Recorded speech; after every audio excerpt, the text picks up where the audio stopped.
Modern gaming is getting exactly what it deserves, and that's the sharp end of the stick. We've got so much to talk about today. Look, it's not going to surprise you that the games industry is on fire, but honestly, today's video is just a little bit ridiculous. So let's go through what's going on. Developers are striking against brutal mismanagement over in France because Spiders and Kiloton are Of course it's France. taking on the perennial games industry villain Nacon. Man, Nacon I think it's pronounced Nacon, but that's okay. blow. And hey, Nacon are also the people that published Lord of the Rings Gollum. Then layoffs are hitting Rocksteady because Suicide Squad did not hit sales expectations. Over at NetEase, they're basically Suicide Squad didn't even hit the double-digit player number expectations. What do you mean? running the entire process because most of the team behind Visions of Mana were actually gone before the game even released, all because NetEase appear to be changing up the strategy. And finally, it would not be a video about mismanagement unless we talked about our good friends over at Activision, and that's because Raven Software's QA union, well, they certainly think things aren't going well, and they're I told you that Bobby Kotick was the glue that held Activision Blizzard together. Bobby Kotick was the floodgates, and now he's gone, and look what's happening. Filing complaints against both Activision and Microsoft. So let's kick it off with Spiders and Kiloton versus Nacon. That's a bunch of names you may not know, but Greedfall I think you may know. So Greedfall 2 is launching this month, and well, it's not really looking great because the devs at Spiders have been on strike since Monday. Now, oh yeah, I think we watched something about Greedfall. Doesn't look that appealing, and what the hell is going on here? This all began with an open letter being distributed this week by French labor union, and to save all of my French audience members, don't worry, I'll just abbreviate it to STJV. So it was signed by 43 out of the 95 staff of Spiders. That's basically like half the company, right? And it's basically detailing half of the company that now needs to get fired. A bunch of complaints, and I'll summarize them as low wages, mismanagement, and unsupported scaling of production. That's basically because they're around 90 people and they're expected to do 2 games. They've also had increased turnover, no transparency for management and planning, failures to protect or hire women, and all this stuff they say is negatively. I told you they deserve to be fired. Oh, you didn't hire enough women developers. Good, good. That's what I like to hear. Impacting the development of Greedfall 2. To do a quote, I mean, this is rough. Quote, the production is underwater, accumulating burnout and other psychosocial risk factors, and the workers fear... Psychosocial risk factors. Okay, we are advancing as a species in the wrong direction. They won't be able to be proud of their work when the game is released. Many people have left... You're supposed to do the work, not just ask for some kind of magical... pat on the shoulder. Spiders during the production, and others have no intention of staying after the game's release. So that's fairly brutal. Also, that who cares? Why should I care that they don't play the stick after the release? Like, what?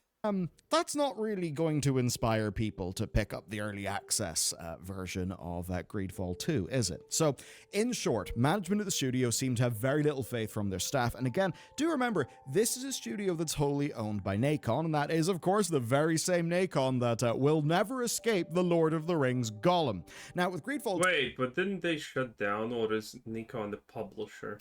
Too. This is all pretty damn relevant because the game's launching in early access. It's weird because it's early access, it's got an entirely new combat model, and of course with it being early access, I mean that's an entire development structure that is different. It means that the work's only halfway done, like the game ain't finished. It doesn't sound like what they would ideally do because ideally, you know, you do release your game when it's done. So I'm personally worried that the production with how many undone games have been released in the past couple of years, I would say that's a stretch. Being a total shit show. The staff certainly seem to think it's a shit show to the degree where they've maybe had to cut a whole bunch of expectations for release and do early access, perhaps instead of doing, like, ideally a launch, which is probably what they would want to do. So essentially staff have got no hope that things will get better in the short, medium, or long term. And they then say that the whole situation is made worse by basically the complete ignorance of staff's request for mediation here, and then an unwillingness to actually make changes whenever the discussions did happen. Of course, rather what changes? Shockingly, the leadership of Spiders do not agree, so they sent this statement to Insider Gaming. The false and even defamatory accusations made by the union in no way reflect the reality of the day-to-day work working life of the company's employees and are an attack on the reputation of the studio, whose teams are fully mobilized to produce quality games and enthusiastically ensure the early access release of Greedfall 2. So that's a firm... How am I supposed to believe any of this, by the way? There's just two sides, and one is probably a bunch of woke Frenchies doing, French things and complaining about everything because life's too hard and whatnot. Suck it up like all of us do. It is what it is. Life's not easy. You gotta work. You gotta put in the effort. What happened to just putting in effort, okay? And I'm not talking about modern day dumbass effort, aka, well, I'm living at medium wage and I still can't afford rent even though I live in, well, the outdoors. I'm a bum and I still can't afford to pay the taxes on that. Okay, I'm not talking about that. I'm just talking about decent effort when it matters. Okay? I don't trust any of this. Denial. That being said, I mean, enthusiastically ensure the early access release. Enthusiastically. I'm pretty sure that going on strike is not that. I mean, you could say that them going on strike does show that they have enthusiasm in getting the game out, that they actually care, and that's why they're going on strike, rather than just checking out internally, shipping stuff they're not proud of, and then leaving as soon as they... Again, I have no idea why developers should actually be even remotely questioning, do I feel proud of making this game? You're getting paid to do a thing. No one asked for your pride. Can.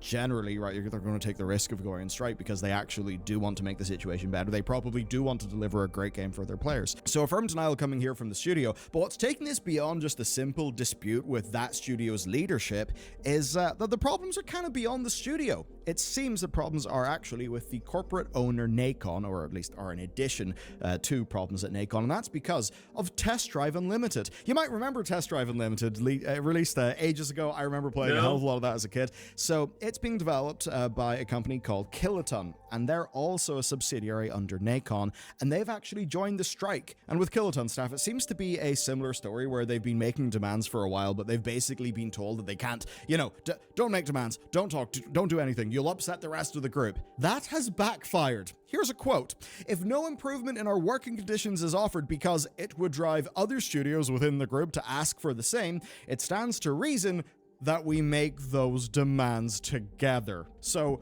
for Nacon, they have basically let the... Wow, that is some shitty leadership, not understanding that is a risk. These problems like bubble to the point where the studios are joining each other in a strike. And this is with 2 games that are coming out this month. And, I mean, as I'm sure you may be aware, whenever a game comes out, often quite a lot of work needs to be done.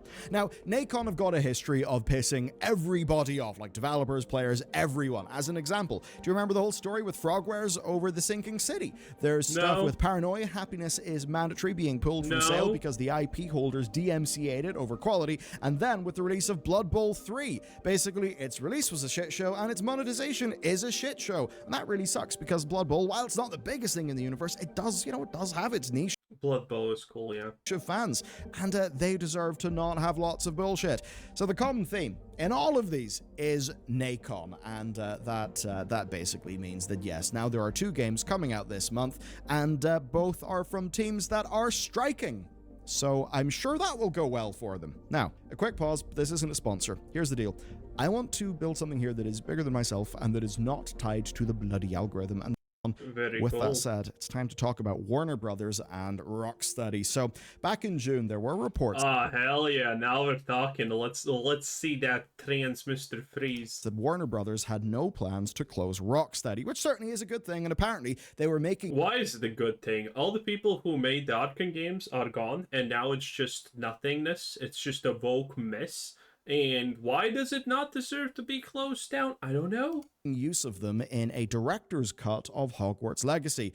So it seems to me that they didn't really have an immediate next thing for some of their staff to do. I don't know, maybe they pared back some expectations for what the live service dev would be for Suicide Squad Kill the Justice League. So maybe because of that, they put people on the Hogwarts director's cut. Now, 2 months later, and just in time for the Q3 earnings report to be compiled, well, Rocksteady are holding to that. They're not closing the studio, but they are laying off staff. This was captured by Eurogamer. So, sales of Suicide Squad have led to the studio's QA department being reduced from 33 to 15, with other staff at all levels of seniority being impacted across the company, and the QA always gets it. It's kind of funny, okay? QA probably reported the bugs, but what's the point of them report? You need to understand this at this moment, okay? QA probably reported all of the bugs in Suicide Squad Kill the Justice League, and they were ignored. Because the devs can't fix them, obviously. So, what exactly is the point of having a large QA team if the bugs cannot be fixed anyway in the first place? So, there you have it. QA is 50% less now. At least one individual was let go in the middle of their paternity leave.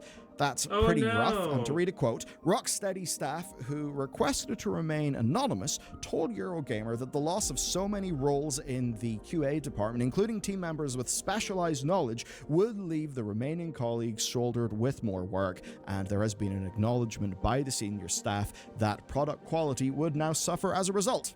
So that's cool. Now, the thing with Suicide Squad Kill the Justice League is who cares? That game is trash. It doesn't matter even if it's Rogue. The base game is just complete dog water, okay? It's boring, it's bland, the items are boring, everything is more boring. The missions are rinses, repeats, the shooting is bad. Like, who cares? Sir Khan is tracking. It's actually the 14th best-selling game in 2024. That means that it actually... Wait, what? 14th best... What?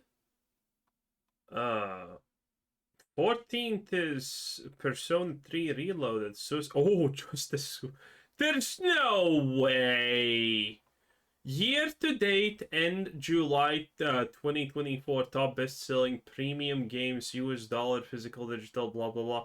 There is no way that this can be accurate. Who the hell is playing this game? No one. Or maybe... Dude, what... The drop-off here needs to be absolutely ludicrous, honestly. Well, considering Hogwarts Legacy is still number 10, maybe there were not enough releases in July? Because being number 12 when you're a dead game kind of just symbolizes how bad things are probably getting. Look at this. GTA OV star It's 15. Like, how does this make sense? Hogwarts Legacy is 10. Tekken, Final Fantasy it's just no. Sold better than P3 Persona 3 Reload. It sold better than Stellar Blade even, and other titles that have been seen as commercial successes. So it's not that Suicide... Yeah, the drop off there's probably humongous. Squad sold badly because it didn't sell badly in a sort of absolute sense. What it did, though... It did sell badly in an absolute sense. This was a joke. ...is sold badly as compared to their expectations, and likely as compared to the amount of money that they poured into that game for years and years. Okay, let me Google. Steam DB Suicide Squad. There we go. First link. Suicide Squad the Justice League, and wrong link. Damn it. Okay, Kill the Justice League sub. What the hell is this? Steam charts. Yeah, Steam charts. Viscusi. So it had a peak player base of 13.5k, and currently there's a whopping 52 people magically stuck in the probably menu screen and they can't log out for some stupid reason. Okay, listen. July, when I think that was when Trans Mr. Freeze hit the market. That was 300 average players. What a time to be alive, truly. Or maybe that was the Joker. I don't know. It's just nothing. Okay, if your all-time peak is 13.5k players, you did not sell well, okay? Years and years and years.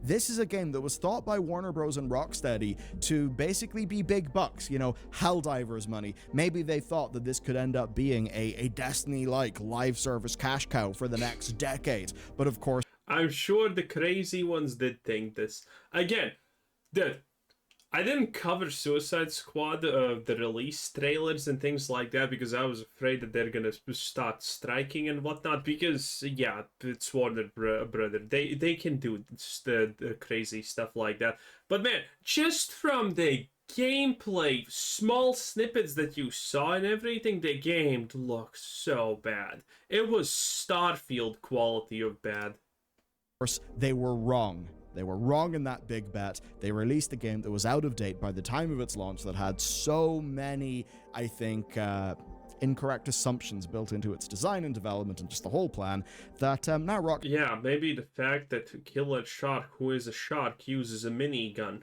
to kill enemies, maybe that's kind of a problem. Rocksteady have had to be cut, and that means they've lost a wealth of experience. Captain Boomerang, who is not a boomerang, in fact, barely uses his boomerang because he's Captain Boomerang. He's also Australian. Experience that could be used to either help to try to salvage that game, or, you know, make the next thing something that is worthy of Rocksteady's lineage. Pretty rough. And what's worthy of Rocksteady's lineage? Nothing. All the people who made the games that you loved from Rocksteady are gone, scattered to the four winds, and now pretending to be the Avatar. That's it. You get nothing. The current Rocksteady couldn't even make a proper sandwich. I guess speaking of lineage, one of the things that NetEase were doing was trying to get veteran Japanese devs and basically forming companies as a part of just their overall strategy to put games out. For a long time, it seemed that the likes of NetEase were just trying to spread their wings more like outside of China, and it really seemed to a lot of people that they sort of saw regulation coming on the horizon, and they thought, look, we should be global in our investments, so that even if things domestic... Trying to be global in your investments in China doesn't actually make a difference. It's not gonna save you. It's gonna, well, China's just gonna shut you down anyway, unless NetEase is currently trying to do the Grand China Escape Plan, like everyone else. AKA, you make a company that's big enough, you take all your money that you can, ship it out of China, and move away, never to be seen again, because that's the way to do it. We go a little bit bad, we'll be okay, and we'll be able to make a lot of profit elsewhere. Now, Visions of Mana is a result of that whole thing. It released to an 85% positive rating in Steam, 77 on OpenCritic, so is it setting the world alight? No, but it's absolutely a good game, and it came from a team that was set up by NetEase in 2020, with the whole purpose being to take veteran Japanese talent and put them to work. It was a good first effort, and it's also their last effort, because per Bloomberg, Uka Studios were gutted of almost all staff, and that's ahead of a full closure. And this seemingly happened before the game even launched, so the game isn't even out yet. The team's been gutted, and the news broke a day after the launch of the game, which certainly, I mean... Look, Visions of Mana is still there. You can buy it, you can play it. It is a good game, but I think for Visions of Mana is a very old game. A lot of people, you know, if the studios Played died, it, though. like as the games came out, I think people will be less likely to pick up a game. The thing is, though, this is seemingly not about that game or that studio.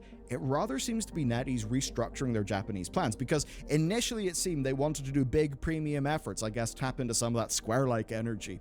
But 4 years in, it basically just seems the juice isn't really worth the squeeze there. They're changing tack, changing strategy, and I guess if you're NetEase and you're pouring so much money into Japan, it must feel a bit strange when, say, Black Myth Wukong comes out and does absolutely amazingly. Now, it seems that about 25% of that game's sales have been outside of China, and it's sold well. Yeah, I was gonna say, that's a strange sentence to say. Oh, you're trying to get in the Japanese market, and Black Myth Wukong does so good. Bruh, what do you mean? Black Myth Wukong is probably not selling that great in China.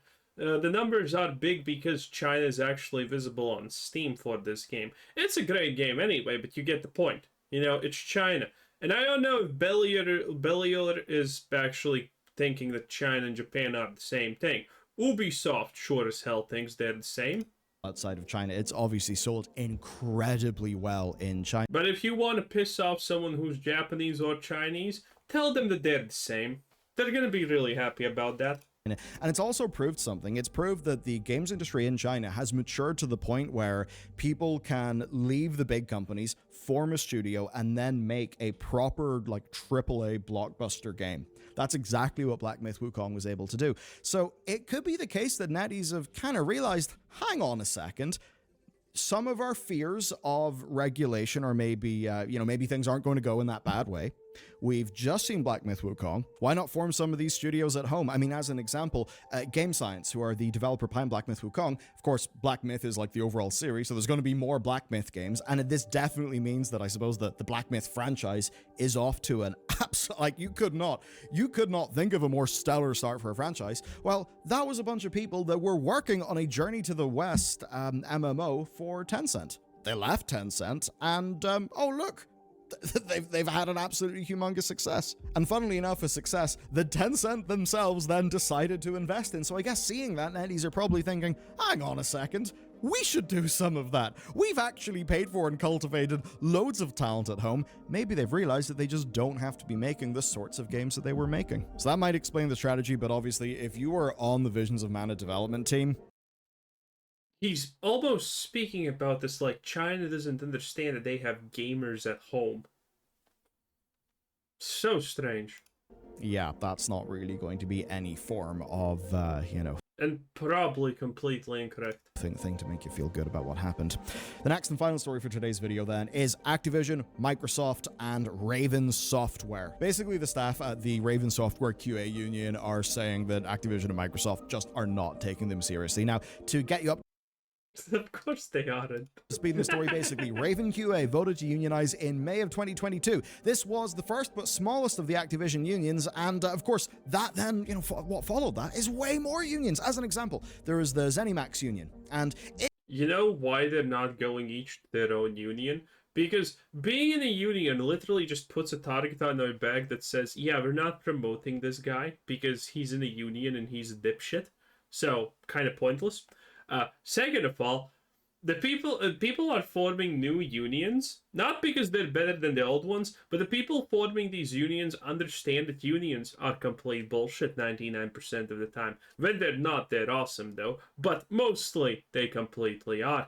And the only people that benefit typically from a union are the people at the top of the union. For example, they get to go on luxurious vacations. Work trips to meet with other unions in expensive hotels and go sightseeing and talk about stuff. Yeah.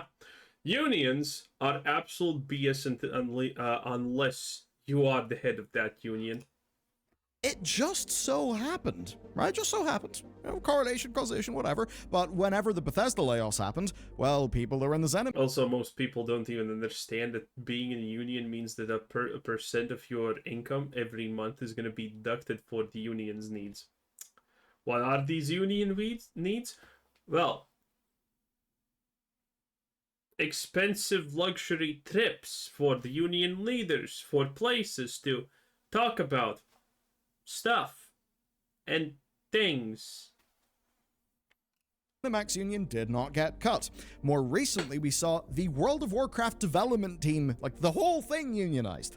Now that's interesting. Yeah, and this is the result. A bunch of crippled half-black elf girl bosses telling men how to be. To me, nice. Because the War Within has ended up being, honestly, kind of a banger. I mean, some of just the quality of if you ignore the story, writing and stuff, it is absolutely, humongous improvement over Dragonflight. And the game is basically unrecognizable as compared to Shadowlands. Okay, who cares about... Okay, on a superficial level, I still care about the World of Warcraft story. But on a minor scale of what's happening, I really cannot be asked, okay? And I guess that means that is a union, it's a full team union. They are in a bloody strong position because they're saying, hey, we're kind of doing one of your biggest games, one of the biggest games. You better treat us right because guess what? We have your bottom line by the balls. And that, by the way, I think that's... Treat us right because guess what? I think this is Aleria Windrunner because they ruined my girl Sylvanas so much. It's just easier to put in another Sylvanas for, name recognition. We have your bottom line by the balls. And that's where it would have been great if I could have said Bobby. But of course, Bobby's gone. Anyway, in this case, with this union... Bobby would have handled all of this. Basically, there's still... A little bit of threatening here, a little bit of blackmail there. oh, oops, look at that. Your kid. What a nice picture I have of him. And, you know, everything would be nice. Bobby would have handled this. Trying to get things going. And they're basically alleging that Microsoft and Activision have engaged in bad faith bargaining and concerted activities, the latter of which, those concerted activities, are including, they say, retaliation, discharge, and discipline. Now, Well, yeah, this is probably 100% true. Because your union idiots are going to start doing things that you don't want. Yeah, well, there's going to be some consequences to that. details of those have not really been revealed, but staff in the collective bargaining group basically feel they've been treated unfairly because of their membership in... Of course they think they're being treated unfairly. They're the lowest of low. They're the bottom of the barrel. They're the thing that gets scraped off of ships on dry dock, and they're completely pathetic. Obviously, these people can only see themselves as victims and not hold any responsibility for their actions. Anyway, it's gonna be fun for Activision in the future. Again, I told you, when Bobby's gone, the floodgates are opening, and there we go. Anyway, Bellier, bye-bye.